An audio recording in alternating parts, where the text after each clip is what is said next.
5 reasons you must play Heroes of Might and Magic 2 today. When I had my first PC back in 1997, one of my first games was Heroes of Might and Magic 2. Back then, I did not play too much, to be fair, not at all. I only started occasionally the very first map in the custom scenarios and played it a bit. Since then, I knew that this is a good game and it isn't just a classic strategy game, it's a timeless masterpiece that I have to play. And thanks to modern improvements, it's better than ever. Today, I share 5 reasons why you need to play Heroes of Might and Magic 2 right now. Let's dive in. Welcome retro gaming fans, my name is Mr. Zosta. Here on my channel we bring back the magic of the golden age of gaming. Before we jump into the reasons why I should play Heroes of Might and Magic 2, let's take a quick look at the game's history. It has been released in 1996 by New World Computing and it is the second installment in the Legendary series. It builds upon its predecessor with better graphics, deeper mechanics and a simple but good story about the fight for the throne between two royal brothers. The game quickly became a fan favorite and is still considered as one of the best entries in the series, however, most people prefer the third game, especially the HD edition. But how is this nearly 30-year-old game holds up today? Very well. And here is why. First and foremost, the game has received a phenomenal upgrade thanks to the F-Heroes 2 project. This open source engine not only fixes bugs from the original game, but also introduces modern enhancements like higher resolutions, better AI and cross-platform support. Whether you are on Windows, Mac, Linux or even on Android, you can play Heroes 2, you just need the original game files. The project breathes new life into this classic while preserving its nostalgic charm. In my opinion, it is great and a must-have if you want to play the game today. I'm going to post the link of the project in the description. I found playing Heroes 2 very relaxing. It is a strategy war game, but the music, the visuals and the slow pace has the perfect balance between relaxation and challenge. It is the kind of game you can enjoy with a snack and a drink while you are diving into a long campaign or playing quick custom scenarios. Apparently, I've seen some memes about dudes posting on Reddit about playing Heroes while having various food and drinks. There is no rush, you can take your time to play at your own pace. Heroes 2 has multiple factions to choose from. My favorite ones are the Necromancers. What about you, what is yours? Each faction has its own unique playstyle, units and castle design. Let's take a closer look at them.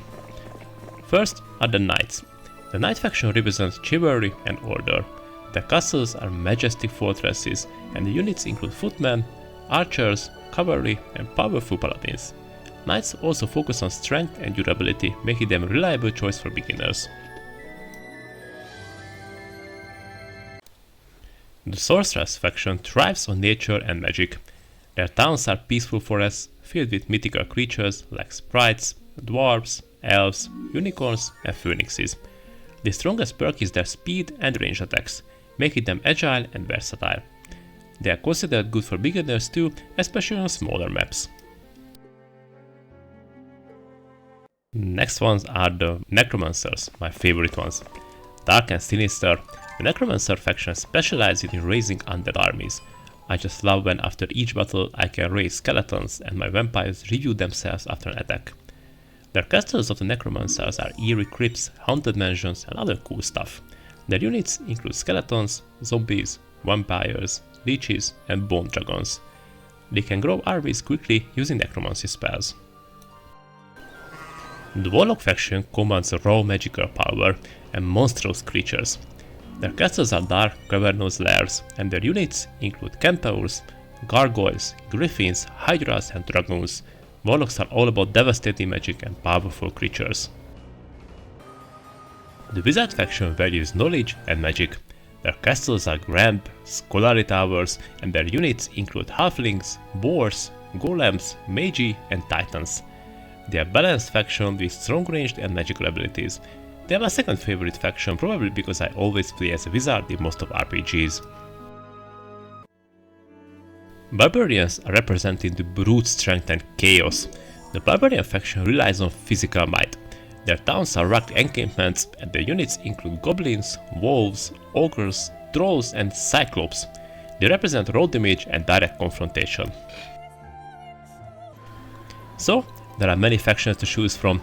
Each of them requires a different strategy and this gives a lot of variety in the game. The strategic depth of Heroes 2 is still very good. You have to carefully manage resources while building your towns and castles, assemble powerful armies, and every decision matters. You need to plan which hero you will send out to explore and which one will do the battles. And, in the meantime, who is going to stay in your castles and towns to protect it? Are those units will be enough? Battles require you to think several moves ahead.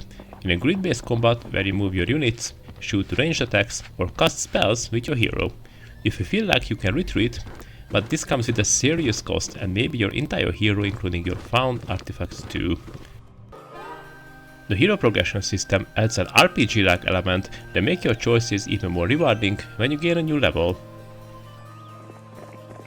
Heroes 2 is a nostalgia trip that still feels fresh even today, especially with the F-Heroes 2 project. Whether you played it back in the day or are you playing it for the first time, it's a game that stands the test of time. This is another example of a great game which was good back then and it is still good today. The graphics are a give or take. If you love the cartoonish pixel graphics, you're gonna love this. I do. The variety in the terrain and the small things you can find while you explore the map is fantastic. What could be in this small hut? Oh, I just received some minerals. Oh, thanks, I needed that. The exploration is an important and fun part for me. I'm always curious what could be ahead, what I'm going to find there. This is an experience that never gets old. The main campaign of the game is a true highlight. It's split into two paths. You can choose to support Roland, the rightful king, or his evil brother Archibald. Each path offers a different storyline, unique missions, and plenty of strategic depth. We can say that the story is a bit generic, nothing epic here, but I do not mind it, I enjoyed it nevertheless. If you play the gold version, which you're supposed to, there's a second campaign in the extension where you can play 4 more additional stories. And if you finish the campaigns after many hours and you still can't get enough of the game, there are dozens of standard levels and custom maps allowing you to test your skills in a variety of scenarios. You can cave in for the winter and start conquering castles, gathering resources, and defeat enemy heroes. This game offers nearly endless replayability. By the time spring comes, you spend hours at your computer ravaging through lands after lands in Heroes of Might and Magic 2.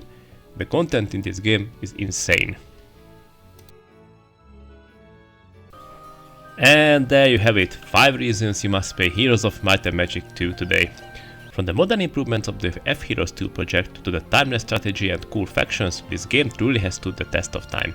If you haven't tried it yet, now is the perfect time. Grab some snacks and a drink, choose a campaign or a cool scenario, and jump into the wonderful world of Heroes of Might and Magic 2. I would like to do that, but if I do, I have to delete my YouTube channel or change my niche to Heroes 2. But as there are so many great games to play, I don't want to do that. But I will definitely spend time with Heroes 2.